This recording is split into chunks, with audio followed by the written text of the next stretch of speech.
Assalamualaikum warahmatullahi wabarakatuh. Teman-teman yang beranilah menambahkan itu pertemuan ketiga ini, jadi poinnya ini teman-teman memahami apa yang kita sepakati pada pertemuan sebelumnya seperti itu. Nah, kalau teman-teman ingat kemarin kan Bu Alina di pertemuan kedua itu menjelaskan tentang RPS kita ya, rencana pembelajaran semester kita.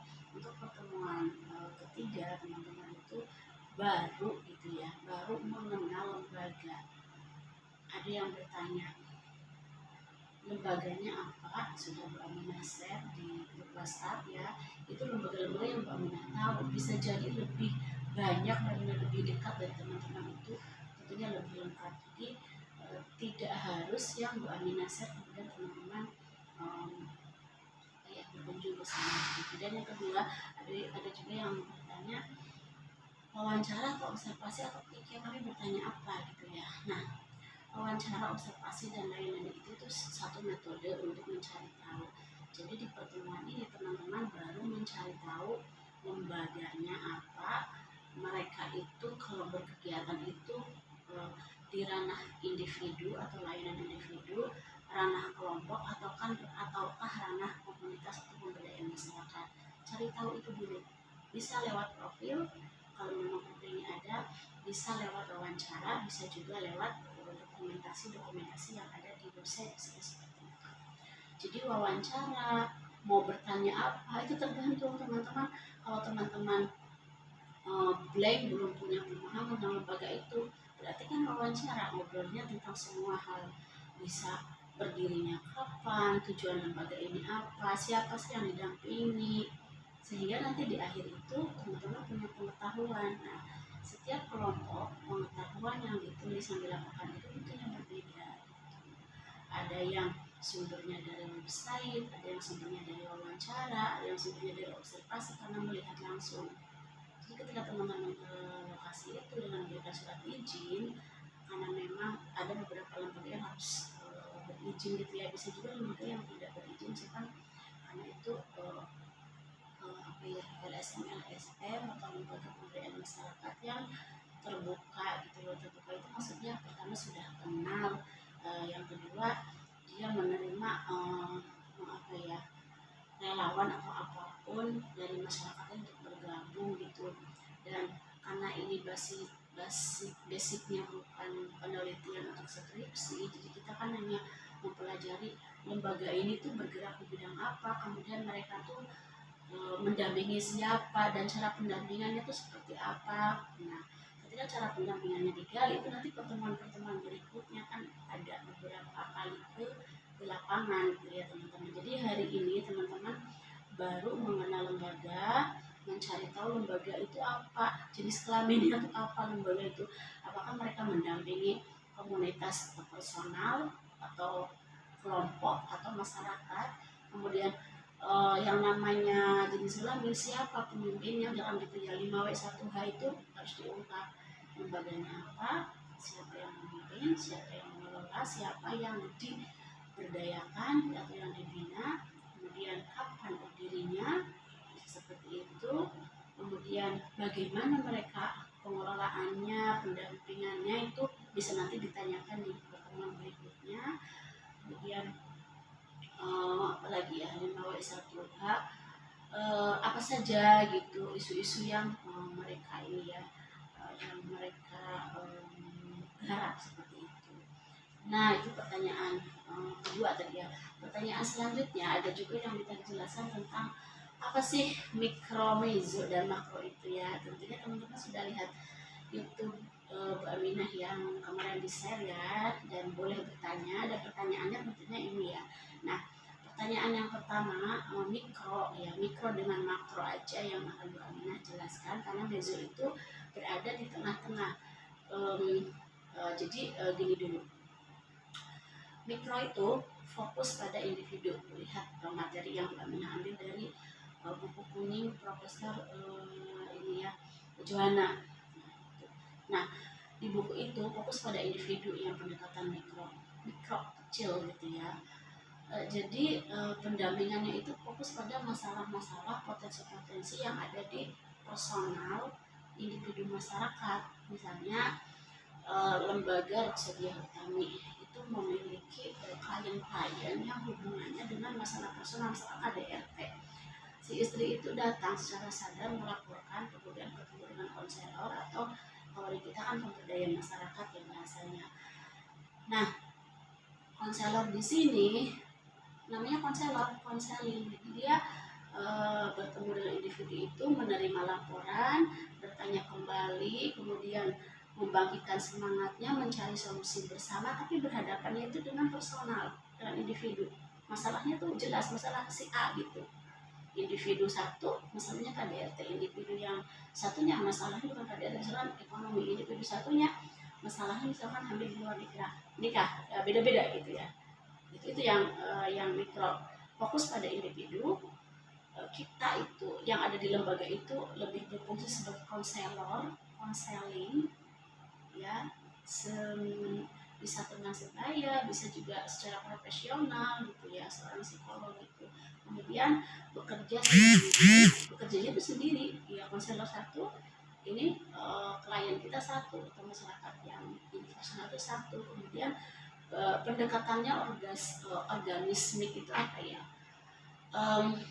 personal banget gitu ya, individual differences banget. Misalkan kelihatan yang KDRT ini ternyata secara personal, dia misalkan di ciri-ciri sikap tubuhnya gitu ya, kemudian organ-organ yang berpengaruh saat dia merasakan apa itu perasaan-perasaan sedih gitu, ada kekerasan itu kelihatan dari organ, misalkan dari wajahnya tuh yang memerah ketika bekas pukulan atau dan lain sebagainya. Seperti itu, organismik itu jadi lebih ke personal secara psikis maupun non psikis gitu ya, yang kelihatan, yang tampak. Itu yang mikro, berbeda dengan makro. Kalau mikro tadi fokus pada individu, kalau makro itu fokusnya pada masyarakat ya. Jadi masyarakat secara umum, kumpulan individu ya, masyarakat secara umum.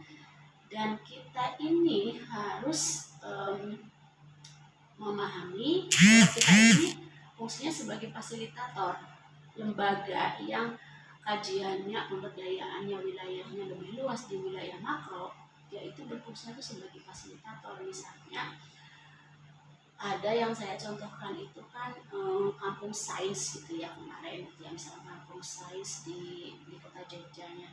Di sana itu ada potensi-potensi alam yang bagus, misalkan ada potensi-potensi sumber daya manusia yang bagus.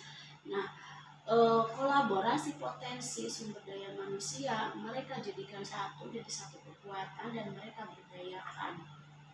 Tapi hanya memfasilitasi, mereka memfasilitasi dengan bertemu dengan dinas, memfasilitasi dengan mencari bahan, memfasilitasi dengan membuatkan website untuk pemasaran online dan lain sebagainya. Dan proses pemberdayaannya tentunya itu menjadi satu keunikan di lembaga tersebut. Makro, besar, isunya besar, bisa kemiskinan, tapi sifatnya kemiskinan di masyarakat itu bisa juga potensi yang belum tergali, bisa juga masalah-masalah misalkan keagamaan, sosial, budaya, itu yang makro ya. Jadi silakan cari lembaga yang misalkan yang kajiannya lebih pada sana. Nah, sebagai fasilitator tadi ya, kalau yang mikro tadi sebagai konselor, yang makro sebagai fasilitator, kemudian berikutnya yang makro ini membina jaringan antar disiplin ilmu, antar stakeholder, antar sektor. Jadi bisa dunia pendidikan juga ikut terlibat, kemudian dinas-dinas terkait, dinas pemuda dan olahraga, kemudian perpustakaan daerah, perpustakaan desa, bumdes, macam-macam tuh terlibat gitu ya. Dan pendekatannya itu multidimensional, multicultural, multidimensional, dan ini bisa bersinergi dengan terapan psikologi apapun. Jadi kalau yang mikro tadi terapan psikologinya lebih ke psikologi, misalkan psikologi individu, psikologi perkembangan gitu ya, tergantung kasusnya. Jadi kalau kasusnya stres misalkan, ya itu lebih ke psikologinya, ada yang neurologis, psikologinya lebih ke klinis, ada yang misalkan kemudian dia gejala-gejalanya itu tampak, tapi itu lebih lebih khusus gitu ya. Kalau yang mikro itu, yang KDRT misalkan dia lebih apa itu pada kondisi psikis karena ekonominya misalnya gitu. Nah itu psikologi yang bisa memotivasi dia agar bisa bangkit dengan potensi yang ada di kaum itu yang mikro fokus gitu. Tapi kalau yang makro ini yang masyarakat multidimensional, kajian psikologinya itu bisa macam-macam ada di sini. Bisa psikologi pendidikan karena masyarakat itu mungkin kesadaran akan bersekolah juga kurang, kemudian mengembangkan potensi yang ada di lingkungannya kurang, wisatanya kurang dikembangkan. Dia bisa pendidikan, bisa psikologinya bisa ke PIO, ke organisasi gitu, psikologinya bisa ke sosial jelas, psikologinya bisa ke perkembangan, psikologinya juga bisa ke misalnya psikologi Islami gitu ya. Itu yang apa yang terjadi di ranah makro. Nah, kalau yang tadi sudah bisa dibedakan mikro dan makro ya, sekarang kita yang mezo. Yang mezo itu ada di tengah-tengah. Kalau Bu Aminah contohkan kasus individu yang KDRT, misalkan mereka sudah berdaya, sudah terlepas dari masalahnya, mereka tuh ternyata memiliki komunitas-komunitas yang menyatu. Nah, komunitas itulah kumpulan misalkan ibu-ibu yang didampingi oleh Reksodia Utami, kemudian dia itu punya komunitas sendiri, perkumpulan, atau misalkan sedikandi KDRT misalkan gitu ya. Nah itulah mezo, kumpulan dari individu-individu yang punya masalah sama.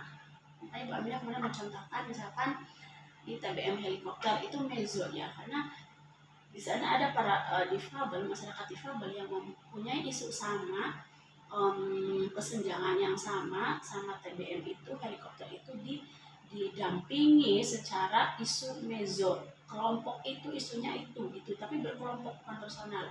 Kemudian Bu Aminah contohkan lagi di mana itu rumah singgah. Rumah singgah itu kan kumpulan anak jalanan, jadi kumpulan-kumpulan seperti itu yang namanya mezo. Pendekatannya sama, bisa mezo ini tengah-tengah karena kumpulan personal, bisa sebagai konselor, bisa sebagai fasilitator, tapi yang membedakan isunya itu khusus tapi dimiliki oleh banyak orang, sekelompok orang gitu ya.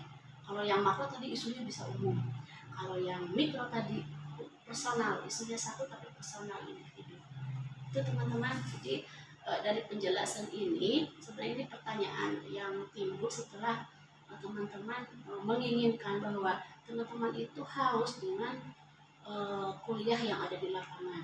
Nah sekarang pertemuan sekarang mencari lembaganya dulu aja.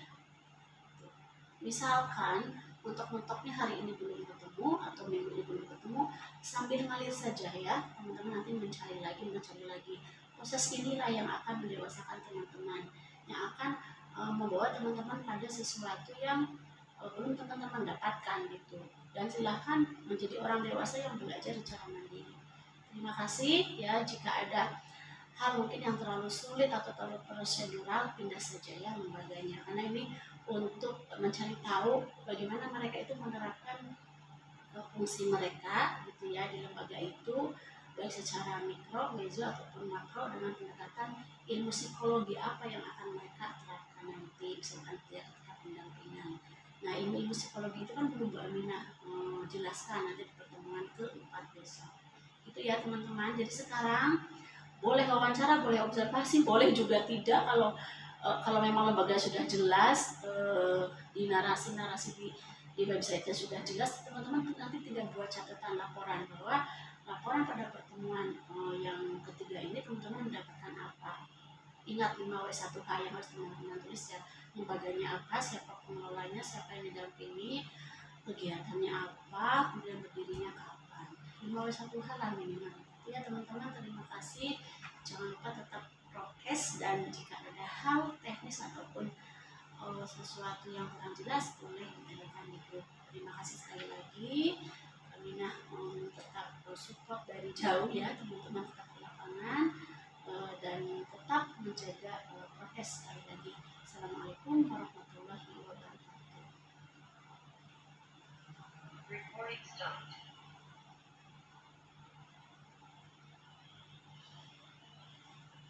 Baik, terima kasih.